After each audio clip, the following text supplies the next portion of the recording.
Hello, I'm Barnett Gilmer, CEO of Gulf Breeze Recovery. Welcome to another podcast. This podcast, we're going to continue touching on the subject of relapse and substitution. It's an extremely important topic, and it's just a topic that, I believe that you really can't talk enough about. Today, I have one of our intake counselors, Carle, and she can introduce herself. I'm Carle. I'm the admissions coordinator at Gulf Breeze Recovery. I'm really excited to be here today, and I'm going to go ahead and let Barnett get started. And so, one of the big things that's out there right now, which obviously it should be, is the opioid crisis. And it's been a crisis that really began mid 2000s, most likely 2000, mid 2000s, with the ongoing of prescription pain medication and overprescribing, that kind of thing. And then, of course, has worked its way up to heroin, and then now, of course, fentanyl, carfentanil. And so, we're just, as a nation, continuing to, progress, if you will, to stronger and stronger opioids. And so, we just want to kind of touch on maybe what's going on here.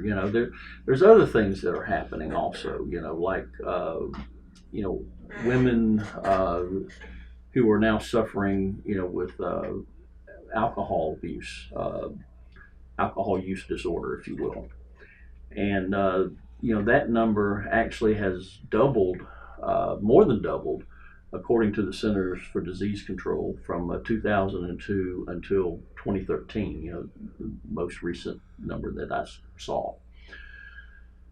And so that's going on. And then the other thing that's kind of going on nationwide is an increase in the use of methamphetamines. And so, we've got a lot of things that are happening on a collective scale, if you will. And, the reason, that I've asked Alex to be with us is because she has a really unique story, concerning relapse and also concerning,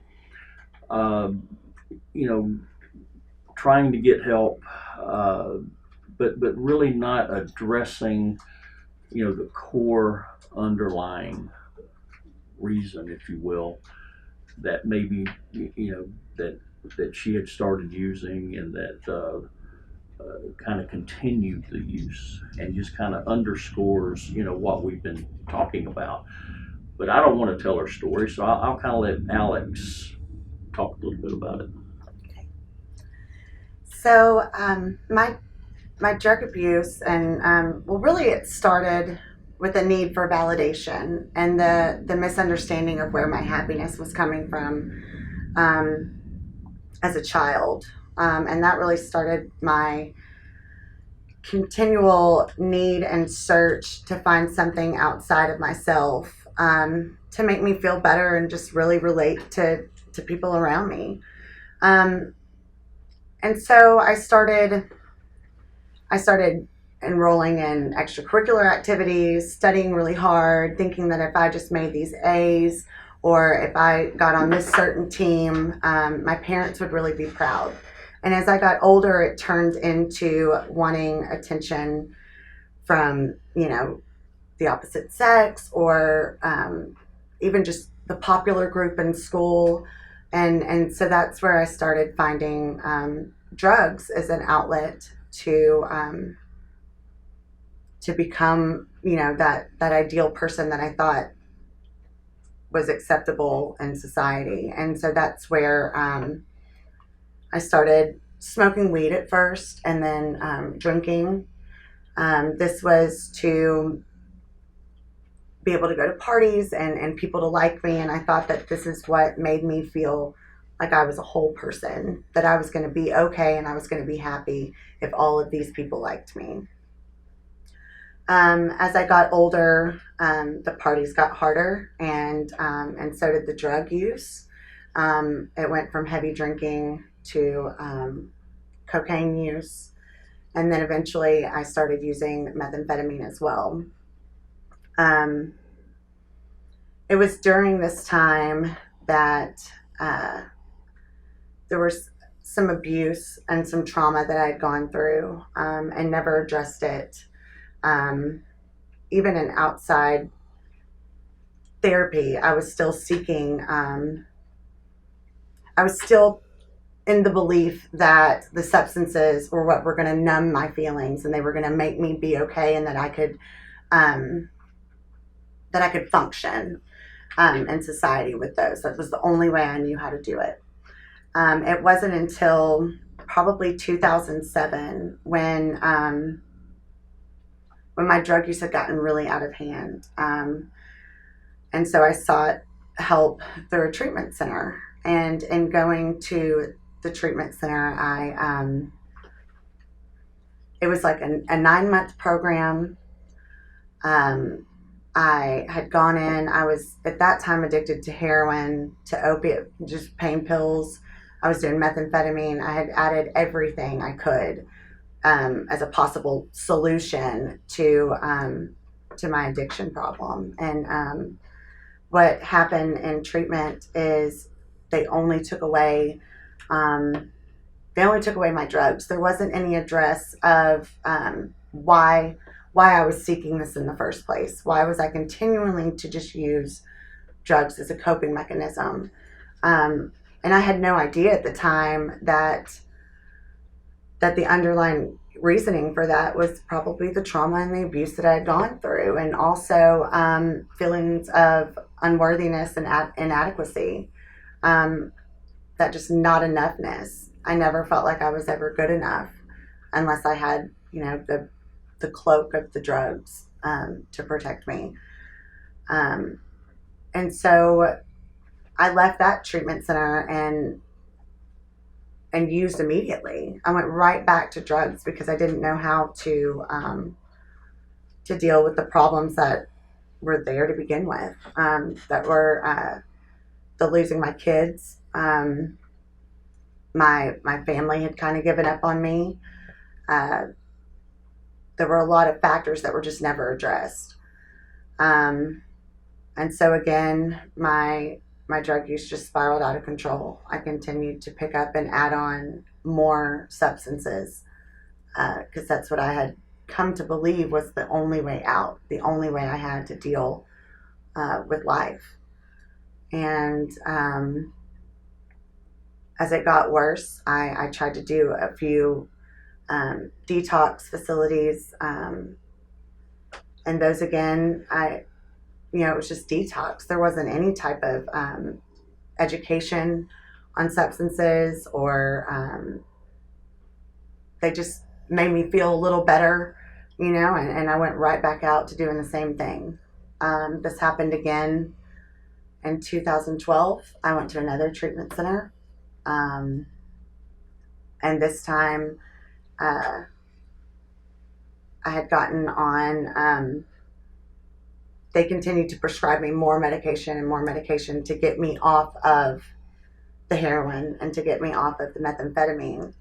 And again, I was just trading one for another. I was never addressing any issues of what my reasons were for using in the first place. So I continued to use the maintenance drugs that they had prescribed me to. And then I found that I didn't really like the feeling that it was giving me. And so I went right back to using my drug of choice. I went right back to using heroin and was right back in the streets. And at this time, I had really lost all hope and had just come to the realization that I was probably going to be a drug addict for the rest of my life, and then that was the life that I was supposed to lead. I had given my kids up for the drugs. I had lost all contact with my family, and I had lost hope. It wasn't even about wanting to feel better about myself at this point. It was just trying to maintain some kind of a feeling that I never even got. I was always in search for after the first time I used, but I never got it again. It wasn't until I got to Gulf Breeze Recovery that I realized that feeling that I was searching for out there in the substances and the relationship and just the straight A's, that I was getting in school was inside me all along. It wasn't until I was able to actually get some one-on-one counseling and get to the core issue of my substance abuse and work through some of that trauma that I was able to gain an insight into me. I really I got to rediscover who Alex is, and hope was there again. I knew that I would have a chance to change and to do something different with my life. Because, like I said earlier, this is what I thought I was supposed to do. This is the hand life had dealt me, and I was okay with that. But I wasn't okay with it. I had been in and out of treatment so many times. My family had really given up on me, and this was, I was gonna do heroin and run the streets and be homeless for forever. But my forever I knew wasn't gonna be much longer. And it wasn't until it was about Christmas time, 2017, when so my whole family has struggled with addiction. And they have been reaching out to me for years, until I just kind of turned my back on them. And this was kind of a last ditch effort, really, to get me some help. And so they pulled together and came and got me, and I got that through them. I could see hope. And that was what I needed to just kind of have give myself the willingness and the chance to do this. And I'm so glad that I did. I'm so forever grateful for Gulf Breeze Recovery and how kind and how open they are and understanding of where I'd been and the revolving door of treatment and that relapse. That relapse happens, and we don't have to condemn ourselves to struggling with addiction for forever. This is something that we can face head on, and then put behind us. It's I think that's been so huge for me in moving forward with life today, is that I'm able to accept what I've gone through, and I appreciate what I've gone through, because it is those life experiences that have given me the perspective that I have on the world today. But I don't allow them to condemn me to a life of, being an addict and I don't have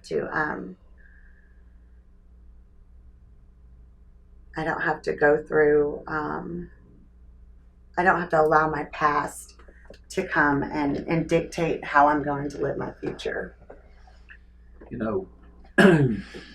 Your story, everybody's story is different. But it's just also is very reminiscent to what a lot of people go through.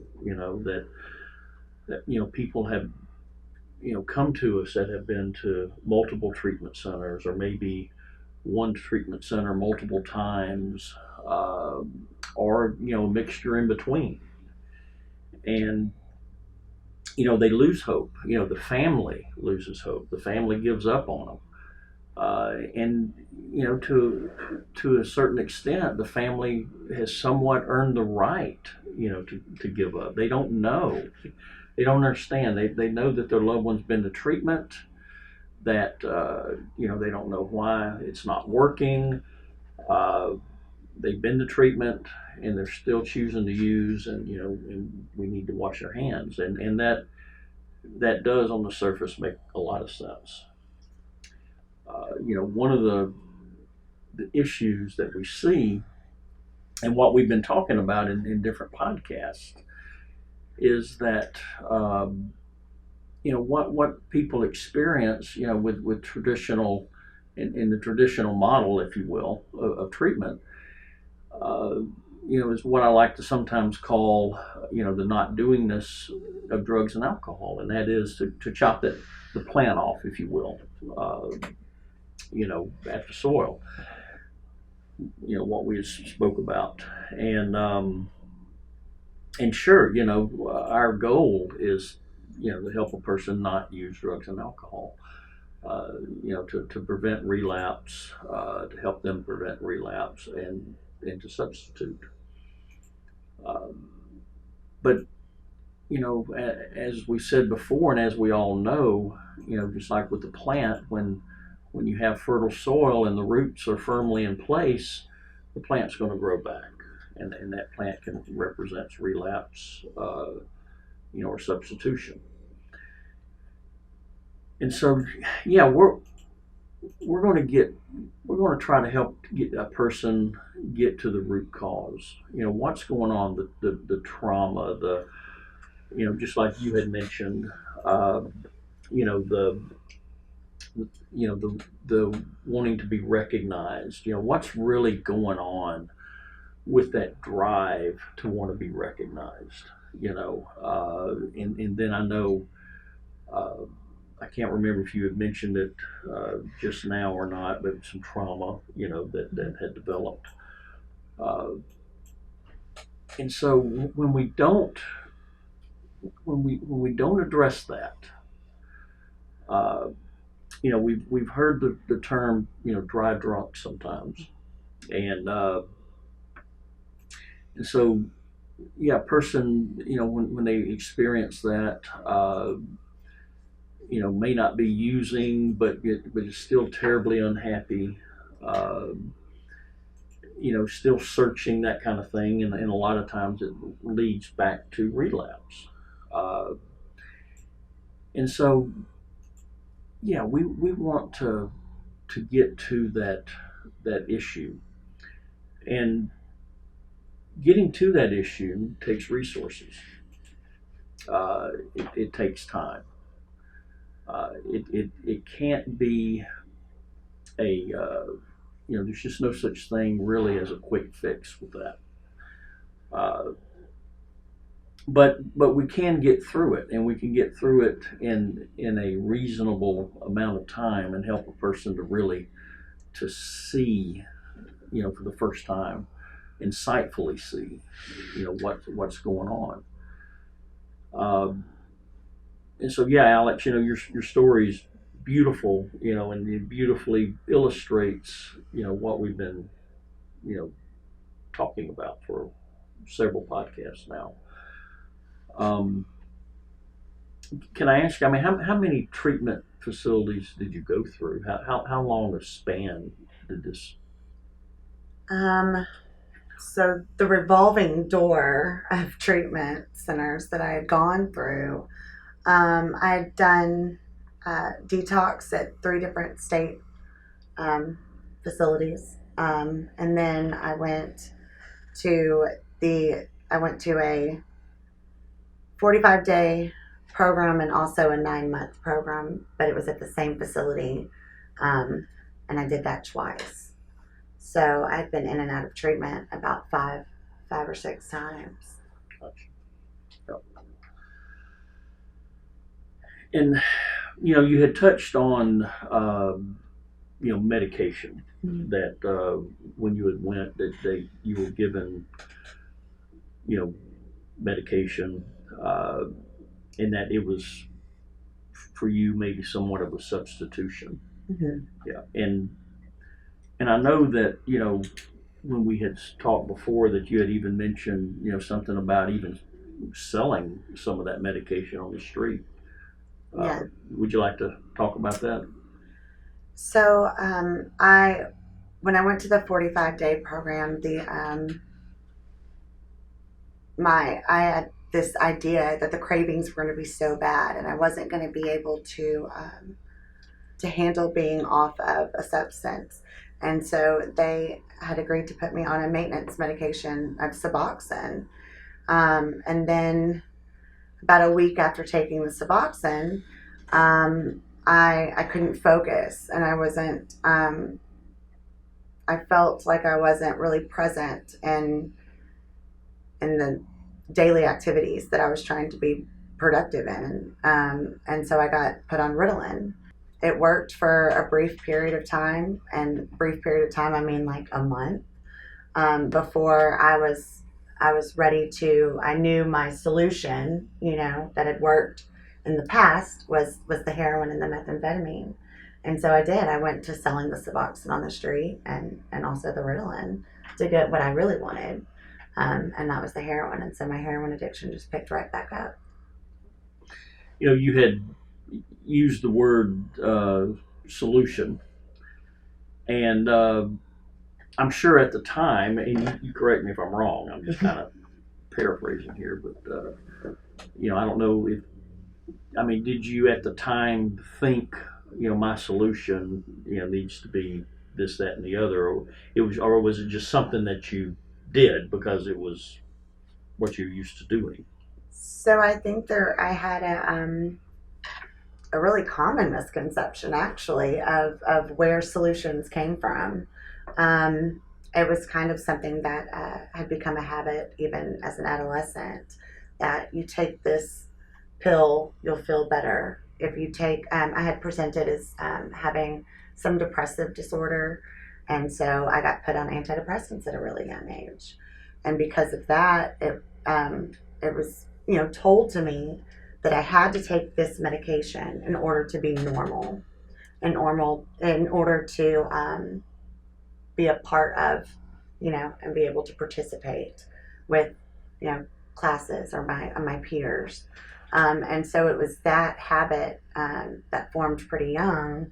And so I was always seeking the next pill, the next drug, the next thing that was going to make me fit in and feel okay. And so that's where my belief came from, is that I needed something outside of myself. A solution was only obtainable out here. I had no idea that the solution was in me and that I could find it inside me all along. Yeah, I know. For a lot of people, and myself included, for years, that the concept of the solution is inside me is foreign. At least for me it was, Mm-hmm. and for a lot of people, and a lot of people that come in the center. Uh, but it's amazing what happens when all of a sudden something kind of clicks, and it. Okay, bam. Now I see. You know. Uh, and so then all of a sudden that concept doesn't get foreign. It's not foreign anymore, I should say. Yeah, that it now becomes a concept that has some truth behind it, some teeth behind it, if you will. But it takes getting there first, and that's when the therapy, the one-on-one therapy, you know all the things that go on in the program that's leading a person to you know uh, and so that's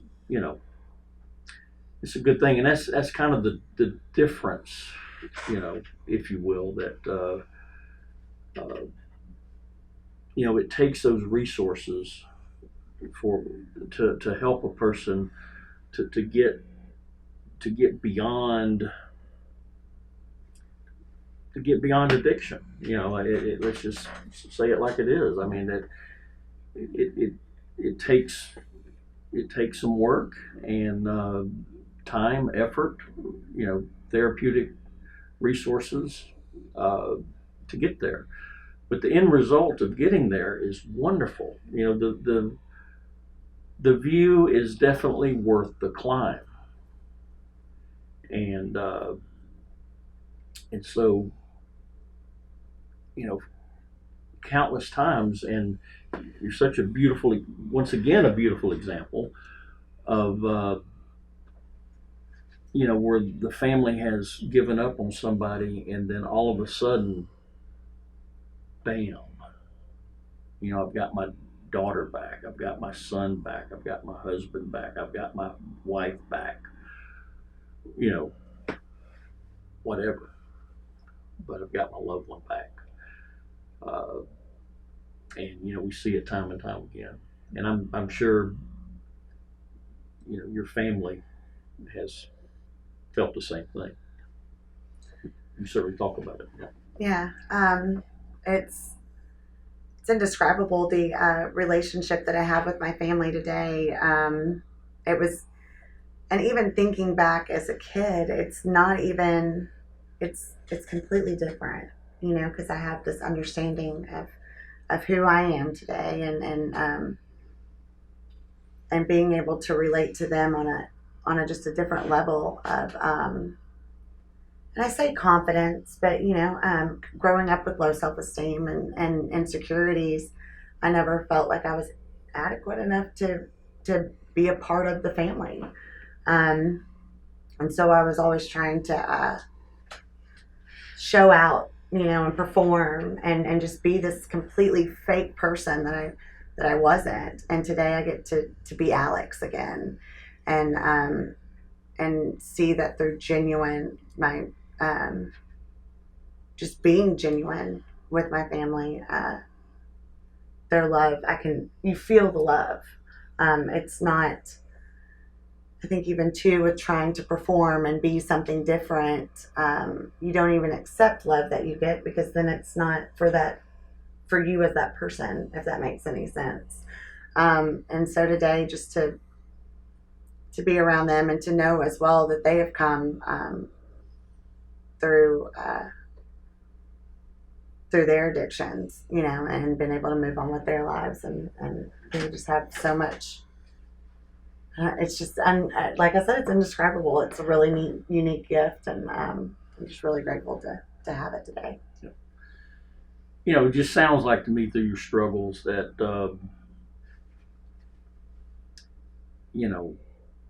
and once again, you can correct me if I'm wrong, but, that there was this effort to deal with someone who was broken.